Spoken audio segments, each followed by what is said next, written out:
அவ பெத்த தாய் இல்லைன்னு லக்கி மித்ரா கிட்ட சொல்லிட்டா. சின்ன பொண்ணு, அவளுக்கு என்ன தெரியும், நம்ம சொல்லிக்கலாம். நாம இல்ல, நீங்க தான் மேனேஜ் பண்ணணும். நான் மித்ரா பக்கம் இருக்கிற மாதிரி நடிக்கிறேன். சரி, நான் பாத்துக்கிறேன். எப்படியாவது இன்னைக்கு லக்கிய பார்வதி கூட அனுப்பிடணும். நீ எதுக்கும் டென்ஷன் ஆகாத. ம்.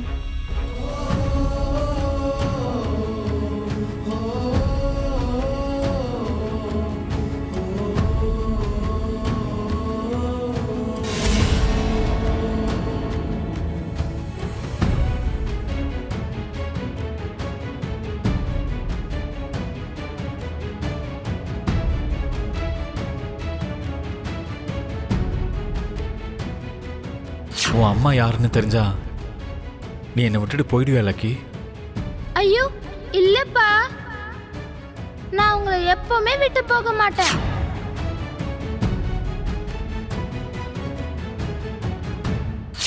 எல்லார விட, அந்த கடவுளைய விட எனக்கு உங்களை தான் ரொம்ப பிடிக்கும்.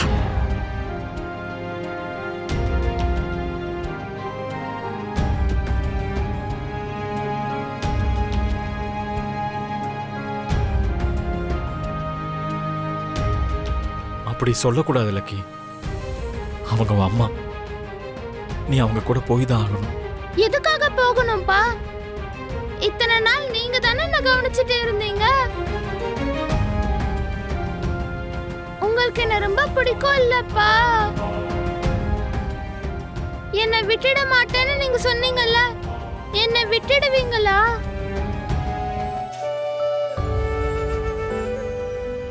நான் எங்க அம்மாவை பார்க்கணும்னு நினைச்சேன், அவ்வளவுதான். ஆனா உங்க கூட தான் இருக்கணும்னு நான் நினைக்கிறேன். எனக்கு நீங்க வேணும்பா. உங்க அம்மாவுக்கும் நீ வேணுமா லக்கி? நான் வேணும்னு நினைச்சா அவங்களையும் இங்கேயே இருக்க சொல்லுங்கப்பா. எல்லாரும் சேர்ந்தே இருக்கலாம். நான் எப்படிமா அப்படி சொல்ல முடியும்? அப்படி சொல்ற ரைட்ஸ் எனக்கு இல்ல. ஏன் இல்ல மித்ரா?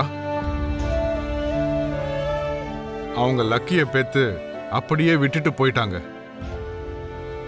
ஆனா நீ பெத்த அப்பா மாதிரி வளர்த்த லக்கி மேல உனக்கு முழு அதிகாரம் இருக்கு. இல்ல டாட், லக்கி மேல எனக்கு பாசம் மட்டும்தான் இருக்கு. ஆனா அதிகாரம் அவங்க அம்மாவுக்கு தான் இருக்கு. என்னங்க, லக்கி சின்ன பொண்ணா இருந்தாலும் ரொம்ப நல்ல வார்த்தை சொல்லிருக்காங்க. அவங்களையும் நம்ம கூடயே இருக்கிற மாதிரி நம்ம சொல்லலாங்க. ஆமா அண்ணா, அப்ப லக்கியும் நம்மளை விட்டு எங்கேயும் போக மாட்டாள்ல. லக்கியும் நம்ம கூடவே இருப்பாள் அண்ணா. அவங்களுக்கும் ஒரு குடும்பம் இருக்கும் இல்லையா விவேக்? அவங்க ஃபேமிலியை விட்டுட்டு அவங்க எப்படி நம்ம கூட இருப்பாங்க? கேட்டு பார்க்கலாம் மாமா. அவங்க ஒத்துக்கிட்டாங்கன்னா நல்லது தானே. ப்ளீஸ்பா, லக்கியை விட்டுட்டு உங்களால இருக்க முடியாது. நானு, அம்மா, சித்தி, சித்தப்பா, அப்புறம் தாத்தா, யாராலையும் இருக்க முடியாது. லக்கியும் நம்ம கூடவே இருக்கணும்னு நினைக்கிறா. அவங்க கிட்ட கேளுங்கப்பா.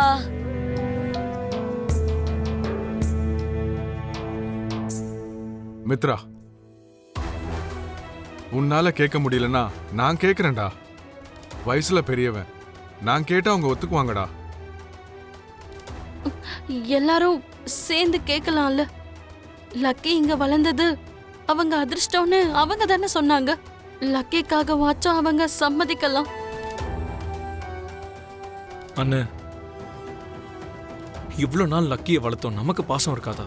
அதுவும் இல்லாம நீ லக்கிய தத்தெடுத்துக்கிட்ட, நம்மளுக்கு அந்த ரைட் இருக்குன்னு.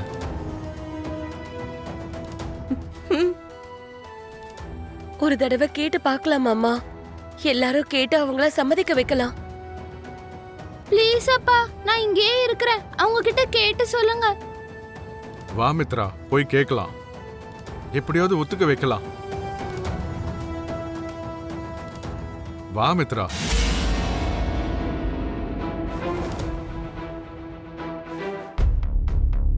இங்க பாரு, அவங்க அவங்களோட பொண்ணை கொடுக்க கூடாதுன்னு ஏதோ பிளானோட வராங்க. அவங்க என்ன சொன்னாலும் நீ கன்வின்ஸ் ஆகாத. உன் பொண்ணை இப்பவே கூட்டிட்டு போறேன்னு நீ உறுதியா சொல்லிடு. ம்.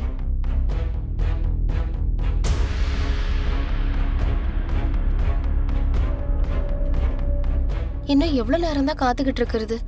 என் பொண்ணை எனக்கு கொடுத்தா நான் கிளம்பிடுவேன். ஒரு நிமிஷம் இருமா, இரு. கொஞ்ச நேரம் உட்காரு, காஃபி குடி. இந்த மரியாதை எல்லாம் எனக்கு வேண்டாங்க. என் பொண்ணை எனக்கு கொடுத்துருங்க, அது போதும். சரிம்மா, குழந்தை இப்பதான் தூங்கி எழுந்திருச்சா? அவளை கொஞ்சம் ஃப்ரெஷ்அப் ஆக விடுமா. அம்மா ஜானு, லக்கியும் ஜுன்னியும் கூட்டிட்டு போய் குளிப்பாட்டு விடுமா. வாங்க.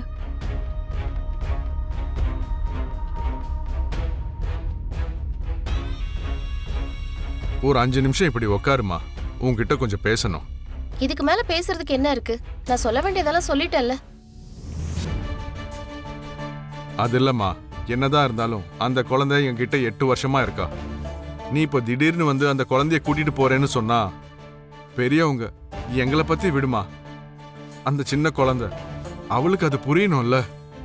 நீங்க என்ன சொல்றீங்க? என் பொண்ணை எனக்கு கொடுக்க மாட்டேன்னு சொல்றீங்களா? ஐயோ, நான் அப்படி சொல்லலம்மா. அந்த குழந்தை உனக்கு புதுசு. நீ பெத்த தாயாவே இருந்தாலும் அந்த குழந்தை உன்கிட்ட பழக கொஞ்சம் டைம் எடுக்கும். அது வரைக்கும் நீ வேணா எங்க கூடயே இருமா. என்னங்க இப்படி சொல்றீங்க? நான் இங்க இருந்தா என் வீடு, என் வேலையெல்லாம் என்ன ஆகுறது? இத்தனை நாள் அந்த குழந்தைக்கு எந்த குறையும் இல்லாம பாத்துக்கிட்டோம். இனிமே உன்னையும் நாங்க வந்து எங்க ஃபேமிலி மெம்பராகவே பாத்துக்கிறோம். நீ எந்த வேலைக்கும் போக வேண்டிய அவசியம் இல்லை.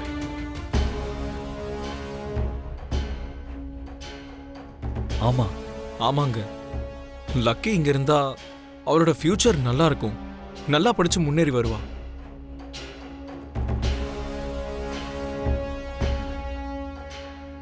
அப்படின்னா என்னடா? அப்போ ஏதோ அவளுக்கு நேரம் சரியில்லாததுனால பாவம் பொண்ணை விட்டுட்டு போயிட்டா. இப்போ அவளுக்கு வழி இல்லாததுனால இங்க இருக்க சொல்றீங்களா? அப்படி இல்ல சித்தி. லக்கி இங்க இருந்தா அவளுக்கு ஒரு நல்ல ஃபியூச்சர் கொடுக்க முடியும்னு சொல்றோம். இவங்களே நம்ம ஃபேமிலி மெம்பர் மாதிரி இங்கே இருக்க சொல்றோம். அது எப்படிங்க இருக்க முடியும்? அன்னைக்கு என்னமோ என் குழந்தை அனாதைன்னு நினைச்சு நீங்க குழந்தைய தத்து எடுத்தீங்க. இன்னைக்கு என் பொண்ணுக்கு நான் இருக்கேன். எனக்குன்னு வீடு, வேலையெல்லாம் இருக்கு. பெத்த தாய் என் பொண்ணுக்கு என்னால சாப்பாடு, துணி கொடுக்க முடியாதா? என்னால நல்லா படிக்க வைக்க முடியாதா?